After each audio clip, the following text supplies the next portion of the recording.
never go through any hardship. But once hardship hit, we don't know each other all of a sudden. And it's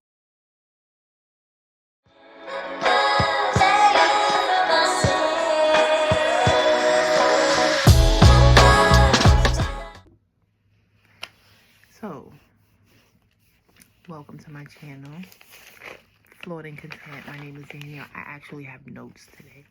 Nothing off the dome, okay?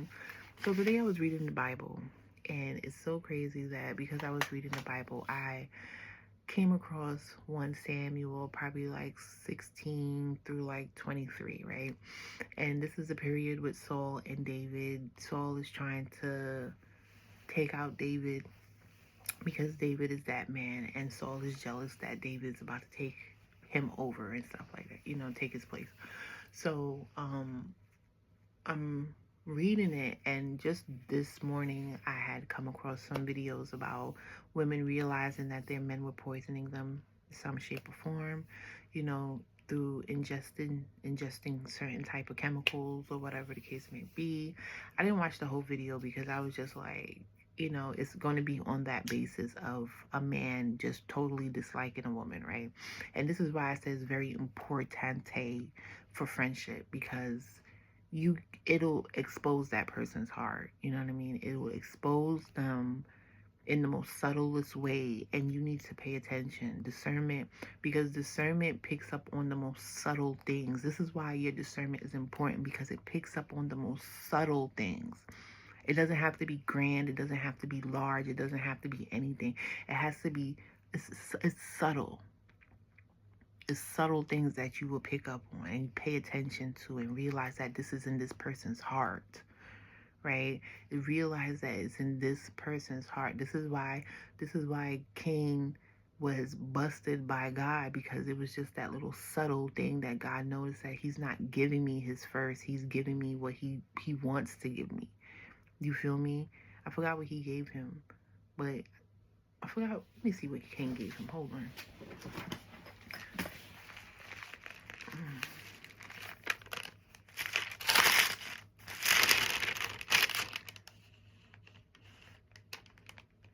Cain brought some of the fruits of the soil as an offering to the Lord, but it wasn't the first fruits, right? It wasn't the first fruits. Abel brought one of those. Abel came with his firstborns, right? Yeah. So it's subtle things, right? And Cain thought he was gonna get over on that person, get over on God, but God was like, I realize what you did. You know what I mean? And this is what your discernment needs to pick up on, the most subtlest things. Discernment is picking up on the most subtle things. Okay, so I'm gonna stop saying that, right? So this is the friendship thing is very important. So while I'm reading 1 Samuel, I'm realizing that David has a true friend in Jonathan, who is Saul's son. I don't know if he was his firstborn, his thirdborn, or whatever the case may be, but David has a good connection with Jonathan because of a few characteristics of Jonathan that I noticed that would be very important in friendship. So the first thing that I picked up on about, that's said in the Bible about Jonathan and this friendship, is that Jonathan loved David as he loved himself, right? So this is why a lot of relationships don't be working out, because you don't love yourself. If you don't love yourself, you cannot have good friendship. If you're full of lust, you're always going to be looking after personal gains. What can this person do for me? Just lusty, haughty ways. Like, oh, I'm just dealing with this person because he got nickel bags. I'm just dealing with this person because of neptoism. Neptoism is not too bad, but still. But still. You know what I mean? But still. You really care? Do you care for this person even though they're looking out for you by they helping you and stuff like that? Or you just like, well, I'ma just see what I can get out of this person and make my move. Not really looking out for that person in some shape or form. Like, friendship gotta go both ways, right? Because friendship is out of actually having some kind of affection for that person. It does not have to be sexual. It could just be an intimate friendship where it's just like me and this person, we hang out, we talk, we confide in one another, and I really feel some kind of solitude around this person, right? David was out here slinging, slaying, and really doing what he had to do. Like David was that hot boy. David was a hot boy, you feel me? So he was just really doing his thing, right?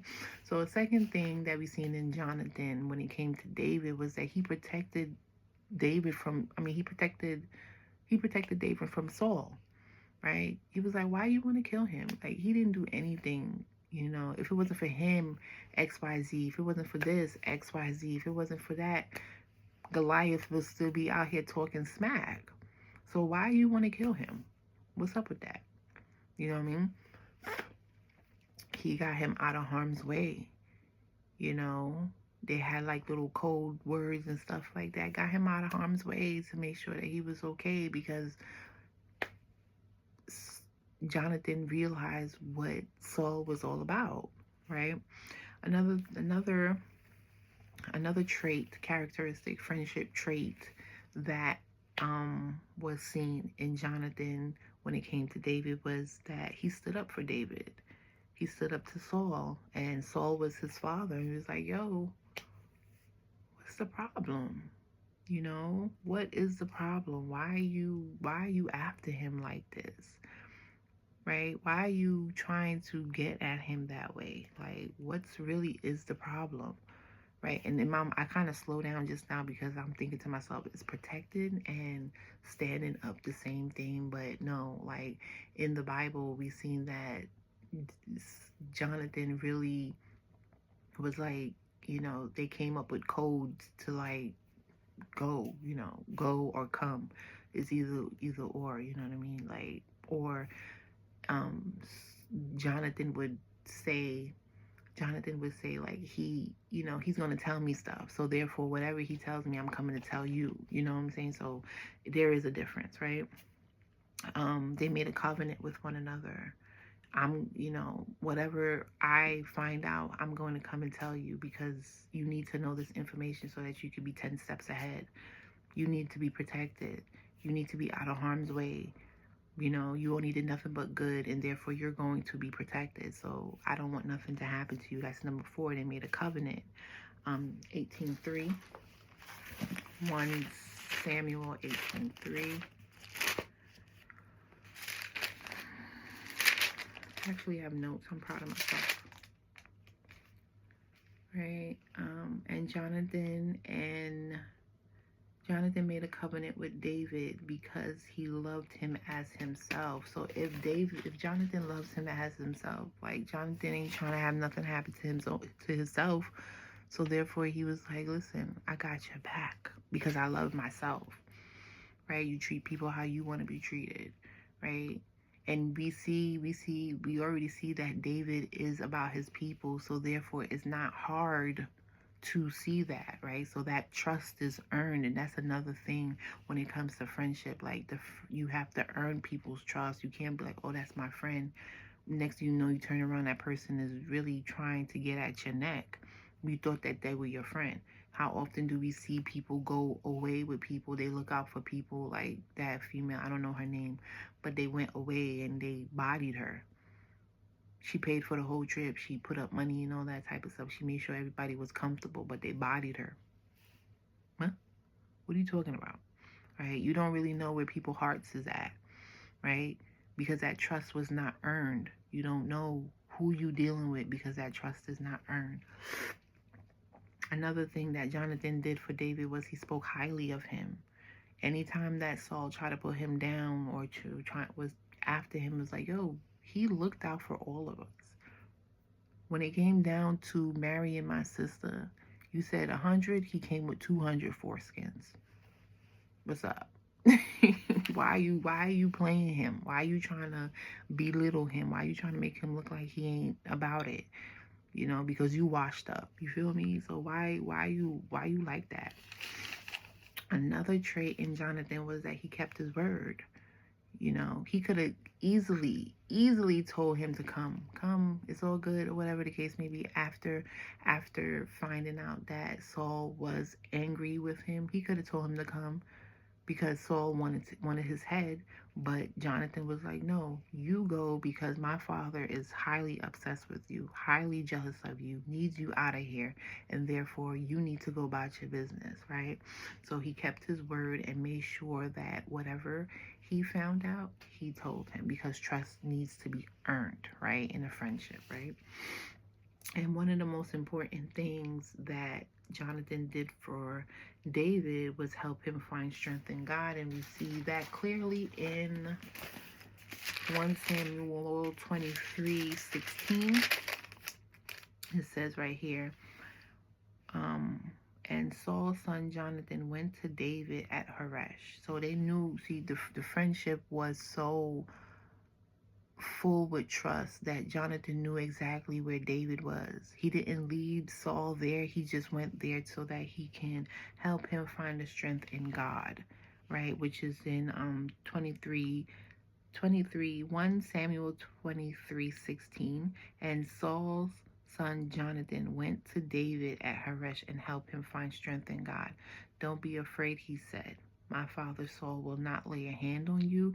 You will be king over Israel, and I will be second to you. Even my father Saul knows this, right? So everything that was going on, they were closely knit to one another. They even hugged and kissed and wept together. The same could be like, oh, it's gay or whatever the case may be, but who cares? Whatever. It doesn't matter. The point is friendship. You know, if you have good friendship with somebody, and like a lot of black men are afraid of friendship with their homeboys and stuff like that. It's always gay. Everything is just gay, gay, gay. But when you look at other cultures actually are close with their homies. You know what I mean? But it's all good. It's whatever. Everybody got different opinions. But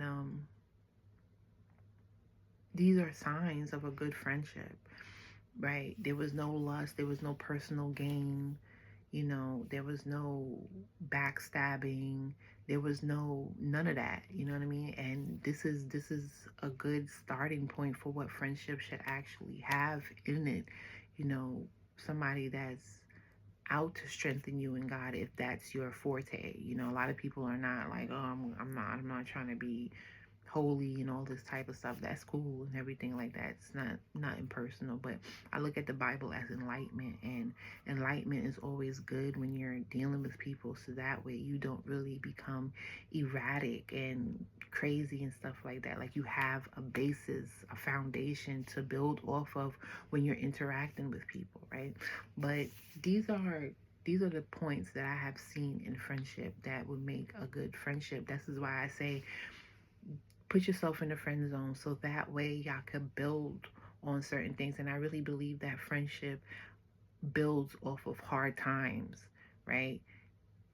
If, as I go through the Bible, and I doubt it, but you know, I believe that when you build off of hard times, that's how you can see if the friendship is actually worth something. There's somebody that actually got your back, you know, and what you're going through at that moment. Oh, you was there when I had hard times. Like, that's true meaning. You know what I'm saying? That's true meaning. And I've been in a situation where I had a total stranger back in 2025. I don't know the person from a hole in the wall, but I said to myself, well, I wouldn't want to be in this situation by myself. That person had nobody. I'm somebody, and I was like, I'm going to help you through this situation. You feel me? And that's how you build friendship. That's how you build true friendship, by going through some sort of hardship. And a lot of times we be in relationships that we never go through any hardship. But once hardship hit, we don't know each other all of a sudden. And it's like, what? What? You know what I'm saying? So trust has to be earned. Trust has to be earned in the friend zone. Trust has to be earned, because if you don't build trust, you don't have anything. Too often we in a relationship and you don't even know if you can trust this person. Right? Look at these females sleeping with men that's actually poisoning them. listen, actually poisoning them. It's very tacky times that we live in, and things need to change. And I think it's because we need to redefine definitions. We need to understand the qualities in people that would be needed to make a wholesome friendship. If you don't know what friendship is, you can't have friendship. If you only think of friendship as you having sex with somebody and that's friendship, because a lot of people don't hold sex at a standard. They hold it down here. Oh, sex is nothing. Well, I guess we don't have nothing in common, because I believe sex is art. I believe sex is beautiful. I believe sex is intimacy. I believe sex is companionship. I believe sex is union. If you don't see it that way, why are we having sex? So make it make sense for me. So I hope this helps. As I read the Bible, I'm going to be coming up here talking about things that are important in the relationship. And yeah, deuces.